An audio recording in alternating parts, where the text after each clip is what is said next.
Hello again, everybody. I'm Scott Casper. It's time to take a look at this week's news on the world of wrestling right here on Takedown. While the overall U.S. performance in Brazil may have fallen short of expectations, two wrestlers from Maryland somehow made it all worthwhile. Rockville native Helen Maroulis became the first American to win women's freestyle gold, upsetting three-time reigning champ Shiori Yoshida in the final round at 53. And then there's Kyle Snyder. He may have accomplished more in 12 months than any athlete in history. He bagged a Big Ten, a national, and world title. The 20-year-old Woodbine native crushed the 97-kilo bracket in Brazil and became the youngest U.S. wrestler to ever win Olympic gold. From Takedown Radio, let's take a listen to what Kyle Snyder and Helen Maroulis had to say on their success and future aspirations in our sport. Since I qualified for the Olympics in Mongolia, the 2 months from then to the Olympics, the 2-3 months, that was the hardest time in my entire life because everything was right there and it was so close yet so far away, and I wasn't seeing the results I wanted in my training. And I think I visualized that you would know that you're going to win because you'll be able to see it, in physical ways in your training. Like I was going to be feeling great and my body was going to be lean and shredded and I was going to be in the best shape of my life. And so I put all these expectations and I was looking for all those things leading up to the Olympics, and it was really discouraging because it was like almost the complete opposite. It was like everything was the worst it's ever been. And when I just kind of surrendered that and, just said, whatever, like today's my day, Christ is in me, I'm enough. Like I'm enough to win today. And so then to be standing on the podium and just remembering all those hard moments and seeing my family in the stands crying everything and knowing that I just represented my country and God and my family and my coaches, it was like just so amazing. I definitely plan to wrestle up at 58 probably for the next 3 years.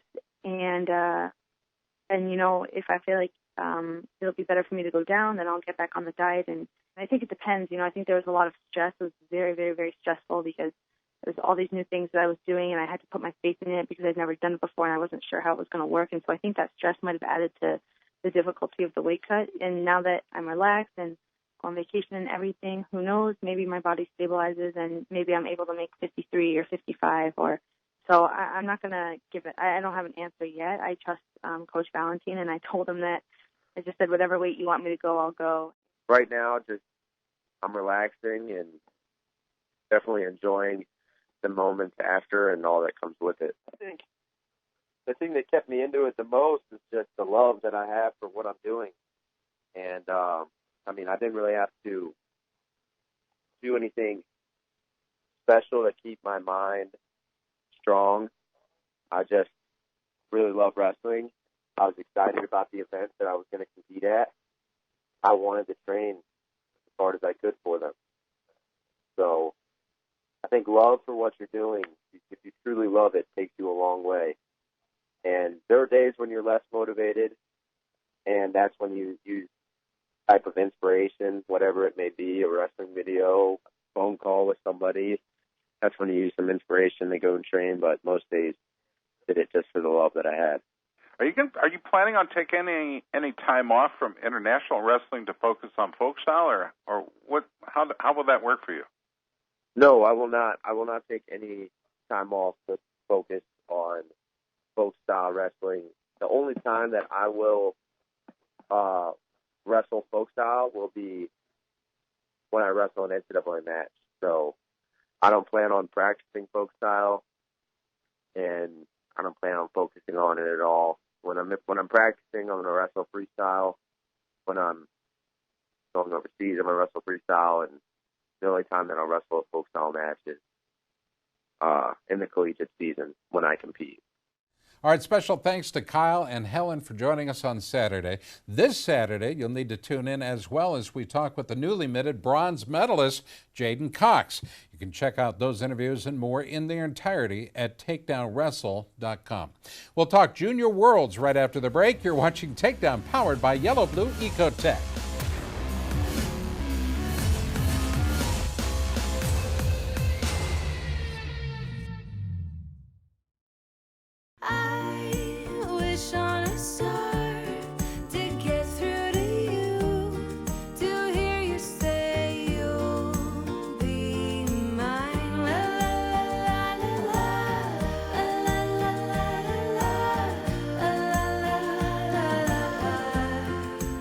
Right now, get any large original or flatbread Supreme Pizza for only $13.99. Casey's, famous for pizza. At Cookies, sauces and seasonings are business, but food is our passion. Our secret ingredient is Cookies Flavor Enhancer and All-Purpose Seasoning. It makes pretty much everything taste better. You can use it on meats and in marinades, veggies and seafood. Try it on pasta and even popcorn. Pick up a bottle at your local grocer and enhance the flavor of your favorite foods. For more ideas and recipes, visit cookiesbbq.com. Cookies is the one.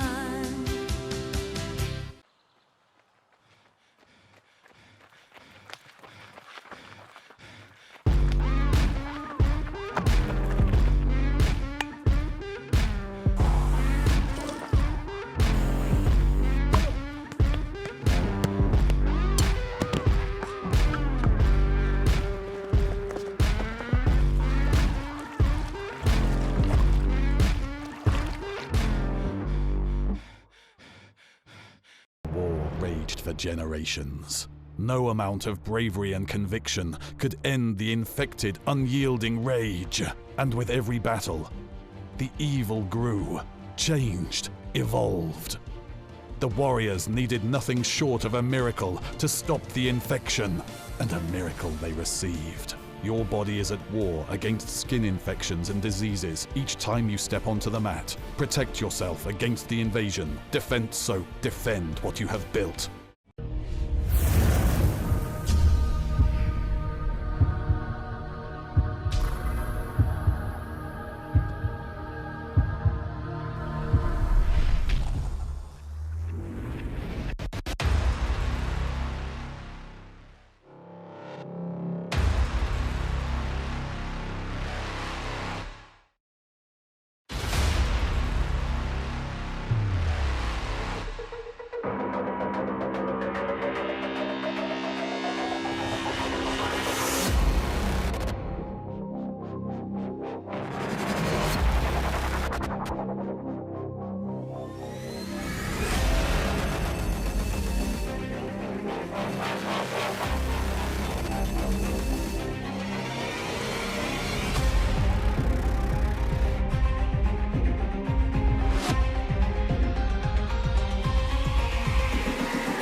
Well, 24 American athletes are about to face off against the top 17 to 20-year-olds on the planet at the UWW Junior World Championships in Macon, France.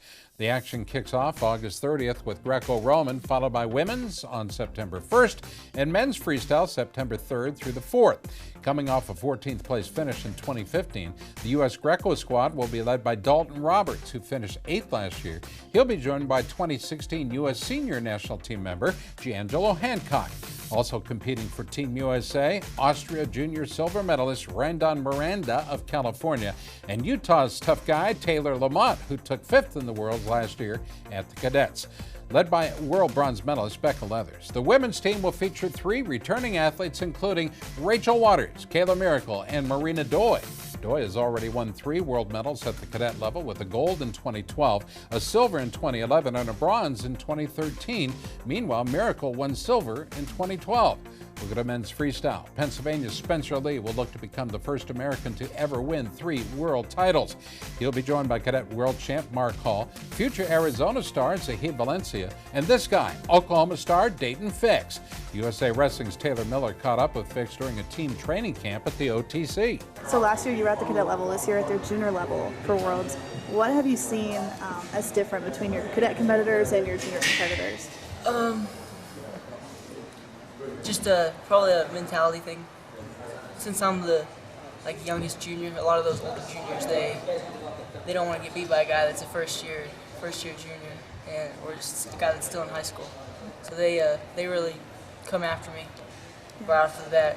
The start of matches, I've got to be ready at the starter matches at this junior level a lot more than I had to. Yeah, you mentioned being the youngest member. So what have you learned from your other team members who have been to Junior Worlds before? Have they talked to you about anything? Have given you any kind of advice or anything like that? Yeah, I mean, I talk with Mark Hall all the time, and he really helps me a lot with just life and wrestling, and it's pretty cool. Yeah. So, what do you have to do this year to improve on last year's performance to finally get out there and get that gold? I mean, just like I said before, I gotta go out there and score points and keep scoring. I can't leave the match in the officials' hands. I mean, you saw a couple matches at the Olympics where those guys, it was kind of up in the air where the other guy probably should have won, but it went the other way because they didn't keep scoring points. So that's what I plan to do. Cool. And last question, what are you most excited about? Winning a junior world title, for sure. I'm ready. I've been training for a full year just for this, and I'm ready to go out there and compete. You can catch the action live on Flow, or you can look for the results on the Takedown Wrestling social media platforms. All right, we'll be back after the short timeout. You're watching Takedown thanks to Nike Wrestling.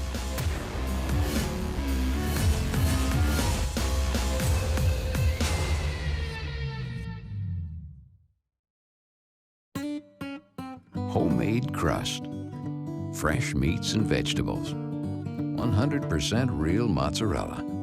There ain't nothing like the smell of a homemade pizza when it comes out of the oven. Of course, those pine tree air fresheners smell pretty darn good too. Casey's, famous for pizza.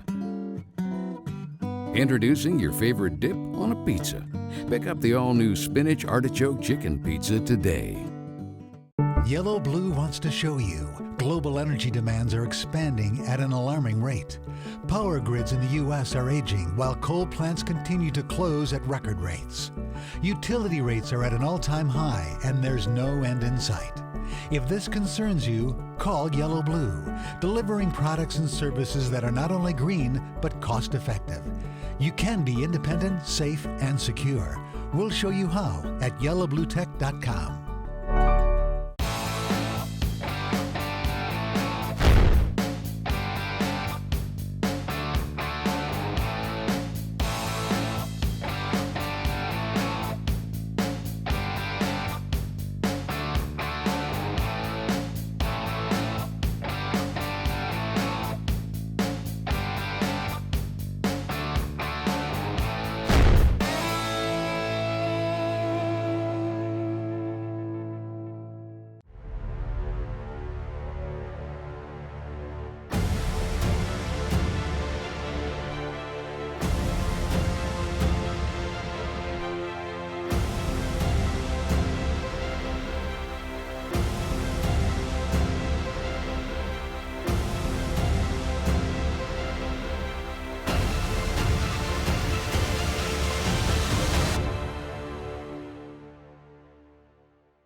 Well, when it comes to Olympic wrestling, Cael Sanderson has seen it all. Since winning gold in 2004, Sanderson has coached several athletes at the world level, including 2012 champ Jake Varner and most recently Frank Molinaro.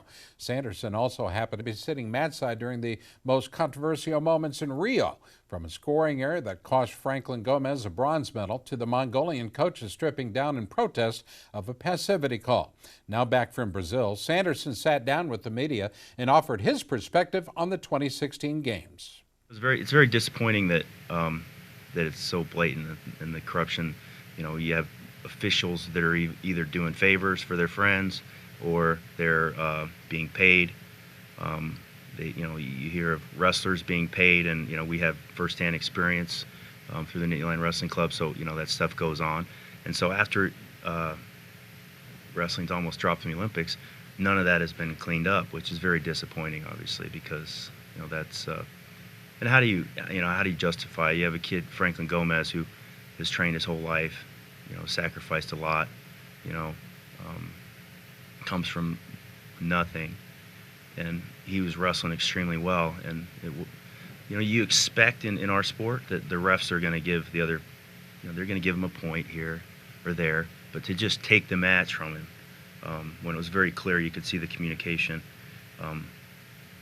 It's just it's unacceptable. Several wrestlers I thought got cheated. The Gomez one, they were really exposed, because I think they think, oh, he's from Puerto Rico, no one, it's not a big deal. Wrestling's not big there, and but I think they got caught. But throughout the tournament, you're like, man, that's too bad. I think that the better wrestler there didn't win that match. 57 kilograms, a Japanese wrestler, I think he got cheated.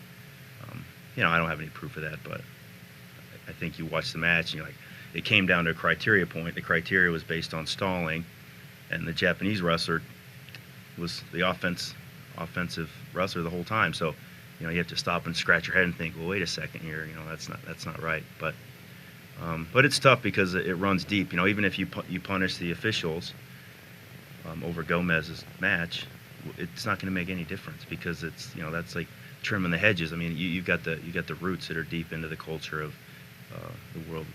How do you get motivated and say, I'm going to commit my life to the sport of wrestling when you see somebody just clearly be cheated out of a chance to win an Olympic medal? I mean, it's horrible for our sport. And the countries where wrestling maybe is the most high profile, and you go to Russia, the wrestlers are driving Ferraris and Mercedes, and I mean, they're professional athletes. They make millions of dollars. Those are the same countries that are going to get wrestling eliminated from the Olympics. So it's kind of it's just a shame, really.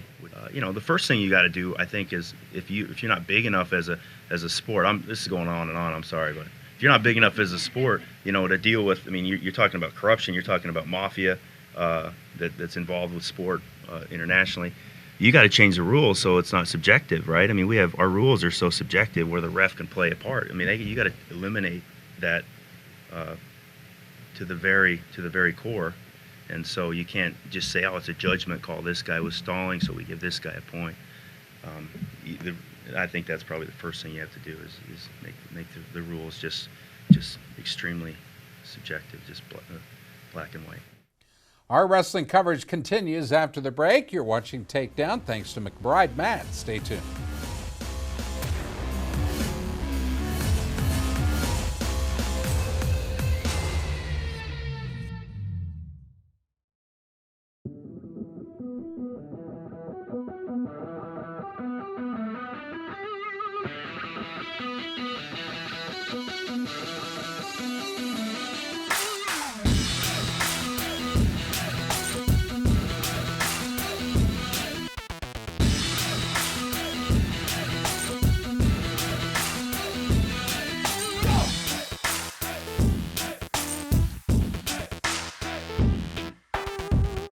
Yellow Blue wants to show you 3 great ways to make your home more comfortable. Install a hybrid solar home system utilizing solar power in the day, battery power at night.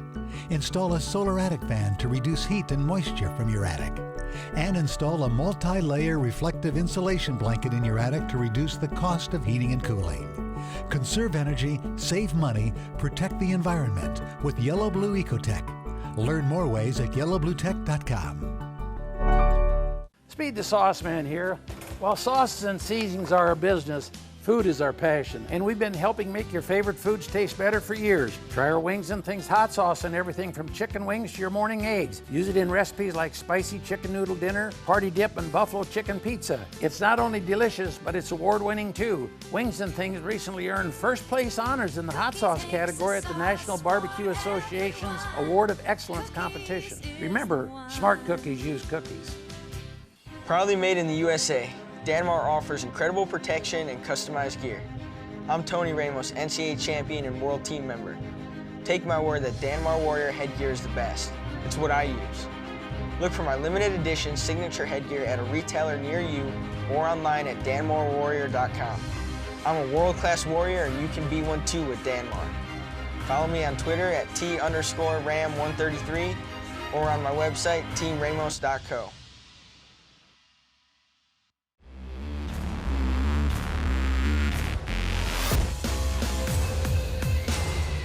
Well, our guest today is heading into a 7th season at the University of Northern Iowa.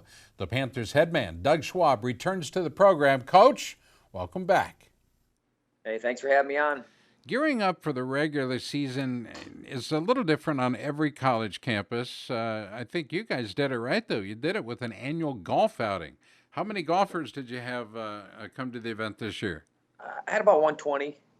So, we've sold out a few times and plan on doing it again in the future. But it was a great group, a lot of alumni back. A great way, like I said, to kick off the season and really kind of get things rolling again. Well, the event itself benefits the Panther Wrestling Club, right? Yes. Yep. So, otherwise known as the PWC. How has the PWC affected your collegiate program? I mean, having guys that are striving to be the best in the world in your room, hands on with your guys, you can't replace that. I know what made a difference for me in the schools that I've been at. Before, especially when I was coming up as a young guy, I could go through the guys that were in there training with you every day, so it does make a difference. We just have to make sure that all those guys are on the same page and they're working to do the same thing and they're giving back to the program. And we got 3 guys in our club right now that are all past alums and they're training right now and getting ready, for the New York AC is kind of the next thing on their schedule. But I love having guys around that are striving to be the best in the world, and it's great for our young guys to have that around too. So clubs are a really important thing, and I think Gable really started that. Yeah, I think they're one of the first teams that had a club, back in the 80s. Doug, I've heard some rumblings of people in the community wanting to monitor regional training centers and wrestling clubs a little bit closer. Are they looking into possible NCAA violations, or what have you heard? I haven't heard a whole lot about that. I'm sure that some people, like, well, I can have one, you can't have one. So maybe some are looking at that it's not a level playing field, They've definitely expanded what a club can do, with these RTCs, with how far a kid can come in. I think it's a benefit. It's a benefit for the kids, and I think it's a benefit. USA Wrestling, I think, was able to work something out with NCAA, and that it is important that we have post-collegiate guys in the room. There's not really a pro level for these guys. So the guys got to stay around the college room to be able to kind of go to that pro level and be in in World Olympic champion. The guys that placed this year, those 2 guys, they're in a college room. So you can't really take that away from them, but could things be monitored more? I'm sure that they will start to look and crack down more. But I know with what we're doing with our guys, we're following the rules, and I can't talk for everyone else. So kids come back to campus, that signals one thing: the season is on the horizon. How does the season look with your current lineup? I'm excited. I'm always excited for the upcoming season, but with what I've seen, since March of last year, we do have a really good group of young guys, and I think we have a pretty good mix of some senior leadership, with Dylan and Cooper and JJ and Bartell, and then you have a group of young guys too who sat out last year or redshirted and they're ready to make their mark. With a guy like Max Thompson and Lou Hahn and Hoschlag and Peyton Moore and so you got some guys in there that they're chomping at the bit to get their opportunity, and then you got some guys like an Elber and Cothy who had little bad taste in their mouth about last year, but they've done a great job to have themselves prepared and ready for the preseason and ready when we start to compete again.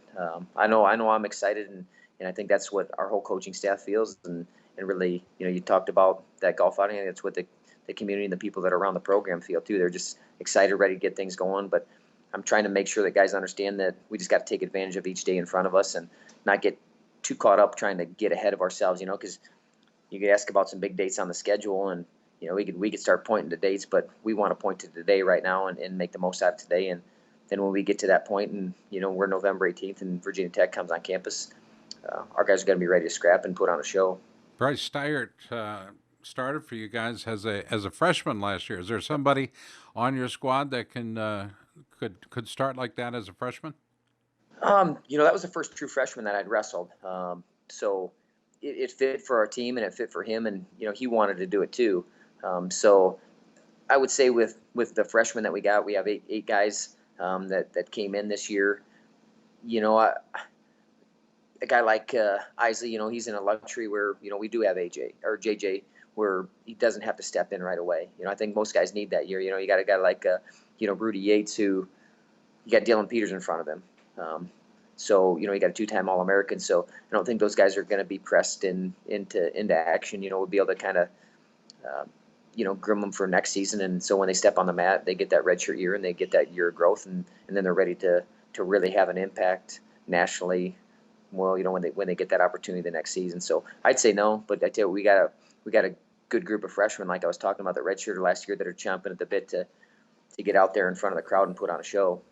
You've already said it. You're looking forward to that first date, that first bit of action as Virginia Tech and Coach Kevin Dresser come to town. Doug Schwab's been our guest in the Nike Hot Seat today. I'm Scott Casper. Thanks for watching.